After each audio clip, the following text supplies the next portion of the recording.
I love Jaxson Dart. I absolutely think that this kid is going to be special. But to go and put him in a game that I don't believe the Giants have any chance in is just ludicrous.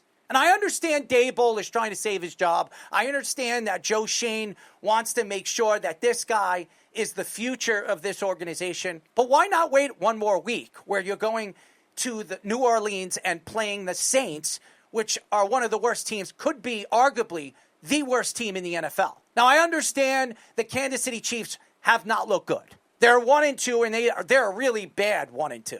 And Andy Reid, you see his frustration on the sidelines when he's running after Travis Kelce and bumping chests with him, not in a good way, in a bad way. You know that this is not what Andy Reid wants. Nevertheless, Russell Wilson did not look good. And the Kansas City Chiefs defense is not as good as it's been over the years. The Giants are looking for some kind of pleasure for the Giant fans because there's nothing pleasurous about this team right now. And the Giants right now are trying to find that success that they need to keep their coach in business. Because right now, Daboll is on the hot seat. McDaniel from Miami's on the hot seat. There's a lot of coaches right now that some people don't believe are going to last by the end of this season. But right now, Jaxson Dart is a spark. He gives them that electric personality, a guy that is one of the three amigos, as Winston came out during the preseason calling him and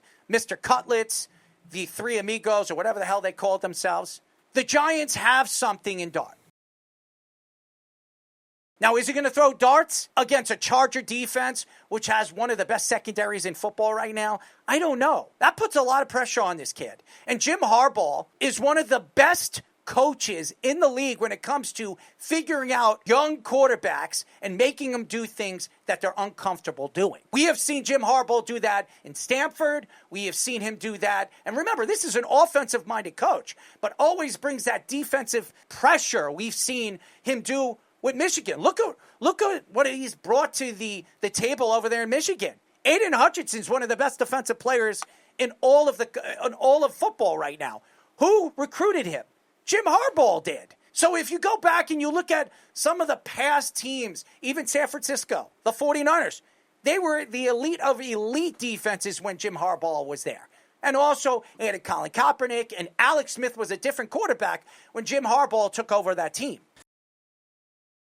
I look at the position that the Giants are in. This is going to go really, really bad very, very quick. And what the Giants are trying to do is let the fans know that they're going to put this kid in position now that they have their star offensive tackle back in Andrew Thomas and hope for the best against the Chargers. Maybe he pulls out something out of his ass in his first game. The Giants pull out a win, knock off the Chargers, they look unstoppable in the first three games, and then the Giant fans have something to cheer about. And then Daboll is kind of not taken off the hot seat, but kind of put back on the bench. You can ride the bench right now, and we'll see how it works with Jaxson Dart for the rest of the season. And then after that, if he comes up and pulls off a win with the Chargers, then you go to New Orleans. And if you beat New Orleans, automatically you're 2-3, and it's all because of Jaxson Dart. And that's the way the Giants are looking at it right now. But here's the problem where you're putting this kid in a position to fail. Nabers, as good as he looked last week, has not been the same Nabers he was in his rookie season. Their offense is relying now on Scatterbo, a guy that is a rookie running back who to me is a bona fide number 2, not a number 1. You lost Tracy. Tracy could be out a significant amount of time with the shoulder injury. And I just think this is a lot of pressure on a kid that an offensive line besides Andrew Thomas is really, really bad. And again, you look at the ability that this kid has, and I think he reminds me of quite a few quarterbacks I've mentioned. Now, he doesn't have the arm strength of a Patrick Mahomes, but he can move outside of the pocket like a Josh Allen, but he's not as big as a Josh Allen. He's got the speed. And again, I'm going to go back to Daniel Jones. Daniel Jones didn't look fast, but he was. I would say that about Jaxson Dart. When he gets out of the pocket, he doesn't look fast, but he really is. That takeout speed, when he gets to that second notch, he's a lot faster than he looks. I just think that the position that you're putting him in is a position to fail. because I think the Chargers are that good right now. The best team right now in the AFC that's looked the best in the first 3 weeks are the Chargers.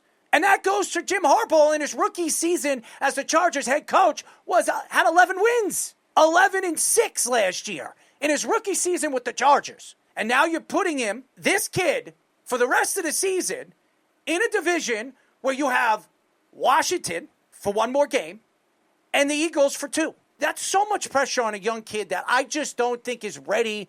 And again, everybody keeps talking about what he did in the preseason. He did that against third-string teams, third-string players. Well, I understand his numbers were sensational, and you play who you're playing. But that is the preseason. 372 passing yards and 3 touchdowns and 0 interceptions and 113.1 passer rating. All the Giant fans saying, we got something special. I think you got something special. We'll not know until we get a chance to see him. But is this the team right now? Is this the roster you're going to trust that is going to protect your franchise quarterback? And the answer, ladies and gentlemen, is no. Not a chance in hell. And if I was a Giant fan, I don't want to see him play against the Chargers. And that goes for any fan that's rooting for this kid, not just Giant fans. I'm rooting for this kid. I love this kid.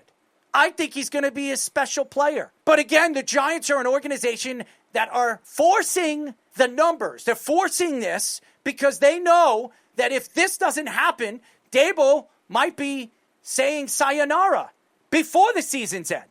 And the Giants have a lot of pressure, guys. They do. Because the Giant fans, just like the Jet fans, want to see wins. They want to see some kind of chemistry. And there is no chemistry right now. All we see is Malik Nabers and Dable fighting on the sidelines.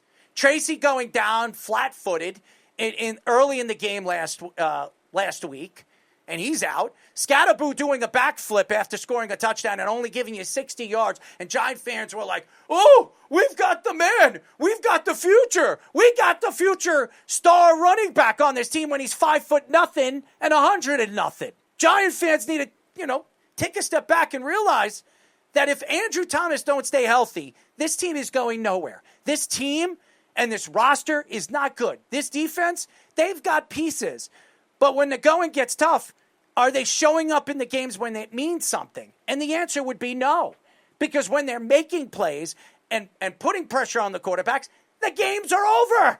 They're over, Giant fans. I think it's going to hurt Jaxson Dart, and it's going to put a lot of pressure on it. Because remember, when you put a pressure in an early season on a young quarterback, it might hurt him, as we've seen over the last couple of years with some of the young quarterbacks the Jets have brought in. As we all know, Zach Wilson being one of them. Zach Wilson was a bona fide number 2 pick. Everybody from BYU and the media loved this kid, including yours truly. And the Jets started him early when I thought they should have kept him on the bench for one season and let him learn behind a veteran quarterback like a Sam Darnold. What did they do?